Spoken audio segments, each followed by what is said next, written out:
కొండలలో కోనలలో అడవులలో ఎడారులలో నన్ను గమనించినావా, నన్ను నడిపించినావా, నన్ను గమనించినావా, నన్ను నడిపించినావా.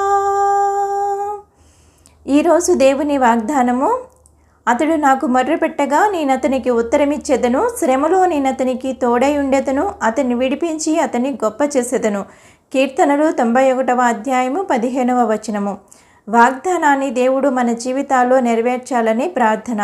సర్వోన్నతుడా యేసయ్యా నీకు స్తోత్రములు. ఈ వాగ్దానాన్ని మా జీవితాల్లో నెరవేర్చి మాకు తోడుగా ఉండి ఆశీర్వదించమని నజరేయుడైన యేసు నామమున అడిగి వేడుకొనుచున్నాము తండ్రి. ఆమెన్.